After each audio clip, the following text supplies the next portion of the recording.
Halo semua, jadi di video kali ini saya mau sedikit sharing tentang proses modifikasi keyboard lokal yang sempat saya bahas di beberapa bulan yang lalu. Dan bisa dibilang sekarang udah nggak ada lagi stok barunya di pasaran. Tapi walaupun gitu, keyboard ini jadi keyboard yang paling lama saya simpan untuk sekarang ini karena layout dan shortcutnya yang simple dan cocok buat saya. Yaitu Vortex Series VX5 Pro generasi pertama.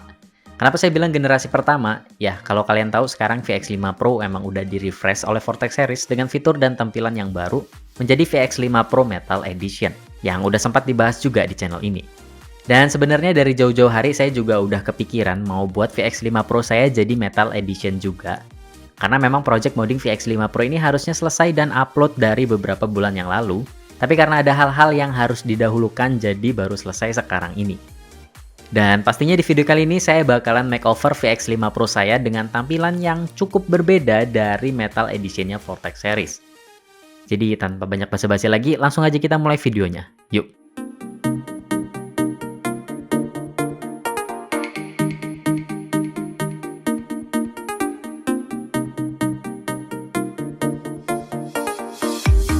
Mungkin video ini bakalan jadi video modifikasi Maxswitch 61 versi 2, karena di sini saya memang pakai alu case-nya, yang memang antara kedua keyboard ini bener-bener plek mirip banget sih. Jadi mau VX5 Pro pakai case-nya Maxswitch 61 atau sebaliknya nggak akan jadi masalah.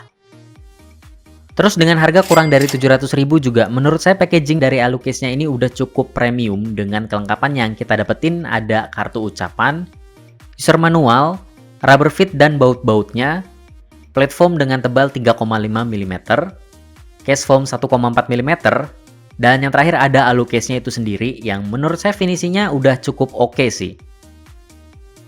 Dan alu case ini juga sebenarnya udah saya beli lama dari awal rilis, tapi baru sekarang dipasangin ke VX5 Pro saya. Dan kenapa saya lebih memilih alu case ini ketimbang alu case-nya VX5 Pro? Ya karena dari bentuk alu case Maxswitch 61 ini lebih mirip dengan tofu. Jadi nggak sekedar kasih kesan metal aja, tapi juga kasih tampilan yang bener-bener beda dari case bawaannya. Walaupun secara stand off bautnya bukan universal untuk PCB 60% sih. Dan untuk berat dari alu case-nya ini ada di kisaran 726 gram. Oke, sekarang waktunya kita untuk rakit keyboardnya. Di sini pastinya saya masih pakai case foam bawaan dari alu case ini. Dan untuk VX5 Pro-nya sendiri bakalan saya pakai PCB-nya aja. Karena untuk plate-nya mau saya ganti dengan bahan akrilik yang udah saya pesan di toko ijo. Dan kalau teman-teman tertarik, nanti link pembeliannya saya taruh di deskripsi ya. Oh ya, tujuan penggunaan akrilik plate ini sendiri saya maksudkan supaya feel ngetiknya nggak terlalu kaku. Karena case-nya sendiri kan udah dari aluminium ya. Dan tujuan lainnya supaya buat suara ketikannya jadi lebih memantul atau clacky.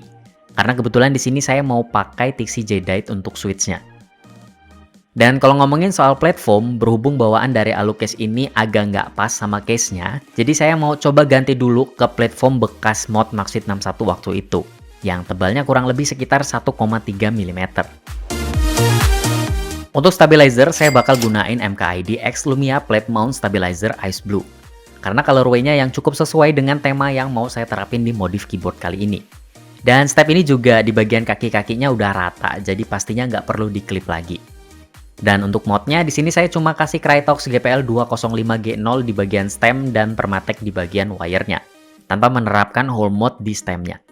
Dan sebelum pasang stabilizer ke plate, saya juga udah pasangin band aid di bagian PCB tepat di bawah housing stabilizer-nya.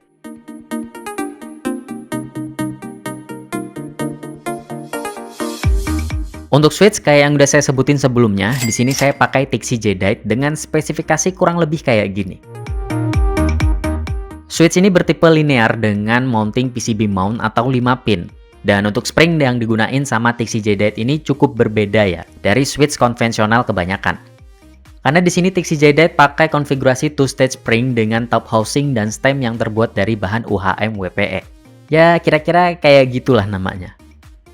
Dan penggunaan bahan ini sendiri di switch katanya bakal menghasilkan suara bottom out yang lebih halus dan solid.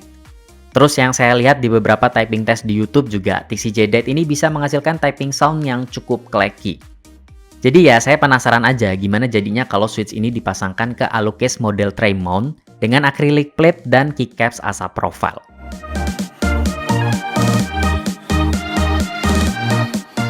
Oke, jadi setelah saya pasang semua switch-nya, saya baru sadar kalau ternyata switch-nya nggak bisa benar-benar fit ke plate-nya.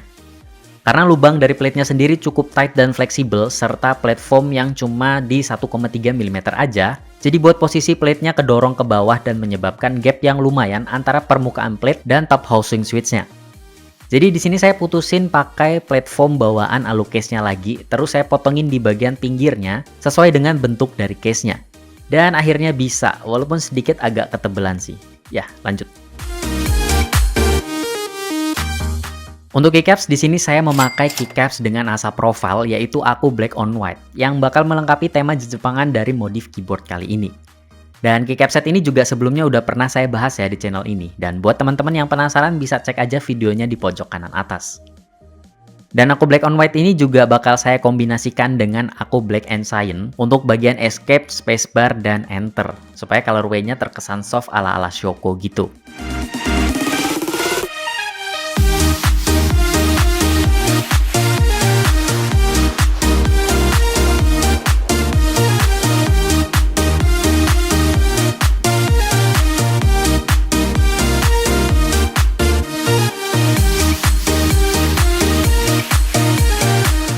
Dan ya, kira-kira kayak gini untuk hasil dari typing testnya.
Ngomongin soal impresi, ini pertama kali saya pakai alu case semacam ini. Dan ya secara typing feel sebenarnya nggak ada bedanya dengan case bawaan. Mungkin karena masih sama-sama tray mount juga kali ya. Cuma di alu case ini ya jelas feel-nya kerasa lebih padat dan kaku aja. Terus untuk TCJ Dite yang dikombinasikan dengan acrylic plate dan keycaps asa profile, kalau menurut saya di kesan pertama cukup biasa aja sih. Tapi setelah di pemakaian yang agak cukup lama, typing sound-nya jadi kerasa enak dan lumayan nagih juga. Karena bisa dibilang cukup high pitch walaupun nggak sekleki kalau pakai stack acrylic case. Dan mungkin switch ini juga bakal jadi lebih keluar potensinya setelah di loop lagi. Walaupun untuk stoknya TCJ Dite itu sendiri udah factory loop dan untuk bottoming out-nya pun udah kerasa smooth banget menurut saya. Mungkin karena penggunaan two-stage spring-nya juga kali ya. Karena waktu pas buttonnya dirilis, feel-nya itu berasa tegas dan enak banget sih.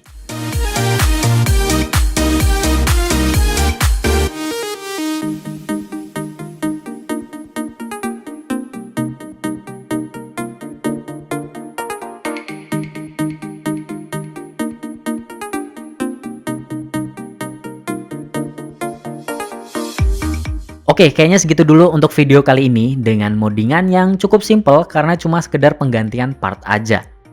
Walaupun bisa dibilang video kayak gini udah cukup telat banget sih.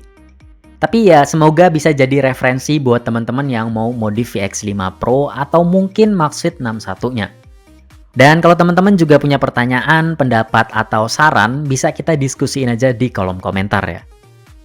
Seperti biasa, terima kasih buat yang udah nonton videonya sampai akhir. Kita ketemu lagi di video selanjutnya.